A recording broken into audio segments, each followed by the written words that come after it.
కబుల్టలో breaking news చూస్తున్నాం. YS Vivekananda Reddy హత్య కేసులో బిగ్ ట్విస్ట్ వచ్చి పడింది.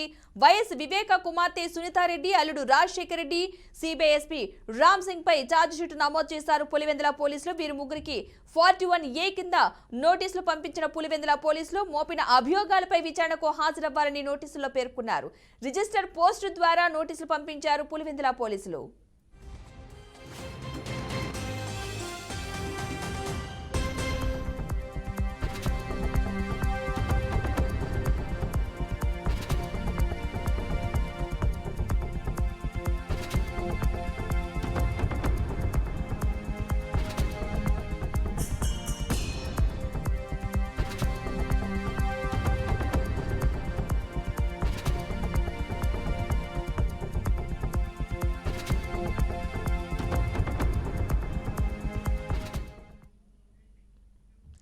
వైఎస్ వివేకానంద రెడ్డి హత్య కేసులో బిగ్ ట్విస్ట్ వచ్చి పడింది. వైఎస్ వివేక కుమార్తె సునీతారెడ్డి అల్లుడు రాజశేఖర్ రెడ్డి సిబిఐ ఎస్పీ రామ్ సింగ్ పై ఛార్జ్ షీట్ నమోదు చేశారు పులివెందుల పోలీసులు. వీరి ముగ్గురికి 41A కింద నోటీసులు పంపించిన పులివెందుల పోలీసులు మోపిన అభియోగాలపై విచారణకు హాజరవ్వాలంటూ కూడా నోటీసులో పేర్కొనడం జరిగింది. రిజిస్టర్ పోస్టు ద్వారా నోటీసులు పంపించారు పులివెందుల పోలీసులు. ఇదే అంశానికి సంబంధించిన పూర్తి సమాచారాన్ని కడప నుంచి మా ప్రతినిధి సురేందర్ అందిస్తారు. సురేందర్, అప్డేట్స్ ఏంటి?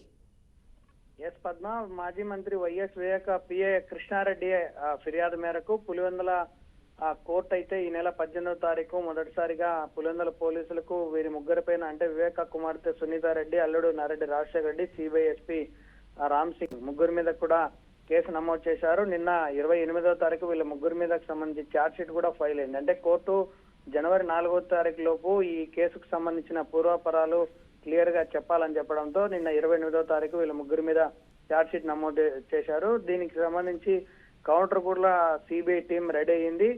ఆ కేసు కంటిన్యూ అయ్యే దశలో ఇలా కేసు నమోదు కావడము, ముగ్గురు ఒక అధికారి అలాగే ఇద్దరు తన కుమార్తె అల్లుడి మీద దీని మీద హైకోర్టు క్వాష్ పిటిషన్ కూడా వేశారు. ఆ క్వాష్ పిటిషన్ ప్రతులు కూడా ఈ రోజు జమ్మలమడుగు మేజిస్ట్రేట్ కు ఇవ్వడానికి కూడా సిబిఐ టీం వచ్చింది. అక్కడ ప్రజెంట్ సిబిఐ టీం ఉంది. ఆ కేసుకు సంబంధించినటువంటి ఇప్పటి వరకు జరిగిన అప్డేట్ మొత్తం ఆ ఎస్పీ రామ్ సింగ్ మీద అలాగే వాళ్ళిద్దరి మీద కేసు నమోదు విషయం మీద హైకోర్టులో వేసినటువంటి క్వాష్ పిటిషన్ ప్రతులు అయితే అందించారు. ఇలాగే గతంలో A5 ముద్దాయిగా ఉన్నటువంటి దేవిరెడ్డి శివశంకర్ రెడ్డి అలాగే వాళ్ళ కుటుంబ సభ్యులు కూడా ఎస్పీ రామ్ సింగ్ మీద గతంలో కూడా ఒకసారి కేసు నమోదు చేశారు. ఆ కేసు విషయంలో కూడా హైకోర్టుకు వెళ్లి ఎస్పీ రామ్ సింగ్ కేసును కూడా కొట్టేయించుకోవడం జరిగింది. ఇప్పుడు మరోసారి ఈ కేసు అయితే ఎస్పీ రామ్ సింగ్ మీద నమోదు కావడం ప్రస్తుతం సంచలనంగా మారిందని చెప్పవచ్చు. ఎస్పీని అంటే విచారణాధికారిగా ఉన్నటువంటి ఎస్పీని టార్గెట్ చేస్తూ కూడా ఇలా కేసులు పెట్టడం అనేది హాస్యాస్పదంగా ఉంది. ఎందుకంటే విచారణ అధికారుల మీదనే కేసులు పెట్టి తిరిగి ఆ కేసును తోడడానికి అవకాశం లేకుండా పోతుందనే ఉద్దేశంతో ఇలాంటి ప్రయత్నాలు జరుగుతున్నాయని చెప్పి కడప జిల్లాలో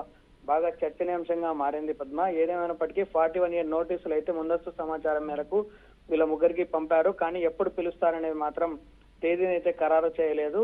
అంతలోపే కౌంటర్ దాఖలు చేయడానికి సిబిఐ టీం ప్రయత్నించింది కాబట్టి మరి ఫర్దర్ గా చూడాల్సి ఉంటుంది. ఈ కేసు ఎలా ముందుకెళ్తుంది అనేది మాత్రం. ఒకవైపు పిఏ కృష్ణారెడ్డి ఫిర్యాదు మేరకు కేసులు నమోదు కావడము, ఛార్జ్ షీట్ వేయడము, వెంటనే వాళ్ళకు నోటీసులు, ఇటువైపు టీం కూడా వెంటనే దాని మీద క్వాష్ పిటిషన్ వేసి వీళ్ళు కూడా రంగం సిద్ధం చేశారు. అంటే రెండు వైపులా కూడా యువ ప్రయత్నాల్లో వాళ్ళు ఉన్నారని చెప్పొచ్చు.